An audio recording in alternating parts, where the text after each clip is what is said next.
తెలుగు రాష్ట్రాల్లో ఎండల ధాటికి జనం అల్లాడిపోతున్నారు. భగభగమండే ఎండలను సైతం లెక్క చేయకుండా పిల్లలను నీట్ ఎగ్జామ్ రాయించేందుకు వచ్చామని పేరెంట్స్ చెబుతున్నారు.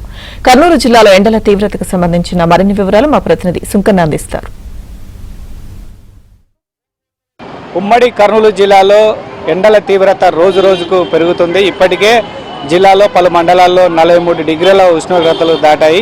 రానున్న రోజుల్లో ఇంకా ఉష్ణోగ్రతలు పెరిగేటువంటి అవకాశం ఉందని వాతావరణ శాఖ అధికారులు హెచ్చరిస్తున్నటువంటి నేపథ్యంలో ఇంట్లో నుండి బయటికి రావాలన్నా, అదేవిధంగా ప్రయాణం చేయాలన్నా ప్రజలు కూడా బెంబేలెత్తిపోతున్నటువంటి పరిస్థితి. మరోవైపు అత్యవసర పనుల మీద కర్నూలు నగరానికి వచ్చినటువంటి ప్రజలు అయితే శీతల పానీయాలు, అదేవిధంగా చలివేంద్రాల దగ్గర కూడా మంచినీరు తాగుతూ గొంతు తడుపుకుంటున్నటువంటి పరిస్థితి. మనతో మాట్లాడి కొంతమంది పబ్లిక్ ఉన్నారు, వాళ్ళతో మాట్లాడు. చెప్పండి, ఎక్కడి నుంచి వచ్చారు మీరు? ఎండల తీవ్రత ఎలా ఉంది? చాలా బగ్గమంటుంది ఎండలు. ఎక్కడి నుంచి వచ్చారు? బన్నూరు నుంచి వచ్చాం. ఏం పని? హాస్పిటల్ జనరల్కి వచ్చాం. నీళ్ళు వాటర్ తాగకపోతే ఇంకా ఉండలేం, చాలా ఇబ్బంది ఉంది. అందుకే వాటర్ బాగా పెరగాల్సింది, ఎండ కాల్చింది తాగాల్సింది తప్పదు, లేకపోతే ఇంకా అస్వస్థతకు గురవుతాం. బస్సులో ప్రయాణం కష్టమే ఉంది, రోజులు ఎక్కువనే బెరిగాలంటే భయం అవుతుంది. ఎండలు మోపుకున్నాయి, ప్రయాణాలు చేయాలంటే చాలా ఇబ్బంది పడుతున్నాం జనం. ఈ బస్సులు టయానికి బస్సులు రావట్లా. ఇక్కడ బనగానపల్లి కోయిలకుంట్ల బస్సులు 2 గంటల నుంచి రావాలంటే ఎండకే నిలవన్నాము.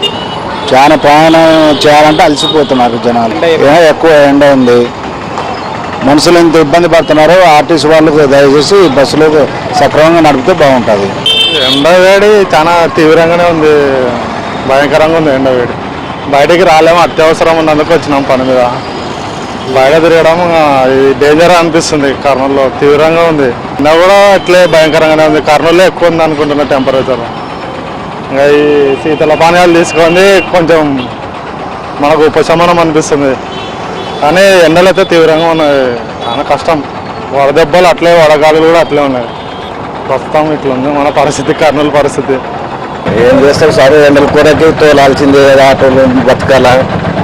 బాగా ఎండలు ఎక్కువ కొడుతుండేవి, బాగా తోలుకునాలి. తప్పదు, ఇంకా మనకి గిరాకీలు తగ్గినాయి. ఎండకి ఆటో బస్సులు కొన్నకు తగ్గినాయి ఆటోలు. అంటే ఒక్కరికి ఇద్దరికి తోలుకుంటూ ఉండాలి సార్. ఈ నెల ఎక్కువ సరిపోయి ఈ నెల బాగా ఎక్కువలు ఉండేవి, ఇంకా పరిస్థితి బాగాలేదు. చాలా ఎండ తీవ్రత ఎక్కువగా ఉంది, తప్పని పరిస్థితి రావాల్సిన పరిస్థితి వచ్చింది. నీట్ ఎగ్జామ్ రాయడానికి వచ్చావా? అన్నిటి ఎగ్జామ్ రాయడానికి వచ్చాము కొడుకుని. ఏ ఊరు నుంచి వచ్చారు? వారాల నుంచి వచ్చాము సార్, చాలా దూరం నుంచి వచ్చాము. ఈ నెల ఎక్కువ ఎండలు ఎక్కువ ఉన్నాయి సార్, ఎక్కువ ఉన్నాయి ఎండలు. కానీ టైమ్స్ 2:30 పెట్టినారు, 2 గంటలకు పెట్టినారు కాబట్టి చాలా దూరం నుంచి రావడం ఇబ్బంది అయింది. ఎండపోతే టైం తప్పని పరిస్థితి రావాల్సిందే కదా. వెలుగొండ నుంచి ఇక్కడ గవర్నమెంట్ హాస్పిటల్కి వచ్చినాము నిన్న. ఇప్పుడు ½ అన్ అవర్ అయింది బస్సు కోసం వెయిట్ చేసి, ఒక్క బస్సు లేదు. ఎండలు చూస్తే తీవ్రతగా ఉన్నాయి. భోజనానికంటే ఎక్కువ వాటర్ అయిపోతున్నాయి. డైలీ 10 లీటర్ 12 లీటర్ వాటర్ అయిపోతున్నాయి. సో మొత్తం మీద చూసుకుంటే ఈ ఎండల తీవ్రత వల్ల చాలామంది ఈ వేడి గాలుల బారిన పడి చాలామంది కూడా వడదెబ్బకు గురవుతూ ఆసుపత్రిలో చేరే వారి సంఖ్య కూడా క్రమక్రమంగా పెరుగుతుంది. మరోవైపు బస్టాండ్లలో కూడా బస్సుల్లో ప్రయాణం చేసేటువంటి ప్రయాణికులు కూడా గంటల తరబడి ఒకవైపు ఎండకు, మరోవైపు బస్సుల కోసం నిరీక్షిస్తున్నారు. బస్సుల్లో కూడా ప్రయాణం చేయాలంటే భయాందోళనకు గురవుతున్నామని కూడా పబ్లిక్ చెప్తున్నటువంటి పరిస్థితి. కెమెరా పర్సన్ రాజశేఖర్తో సుంకన్న, ఏబిఎన్ ఆంధ్రజ్యోతి, కర్నూలు.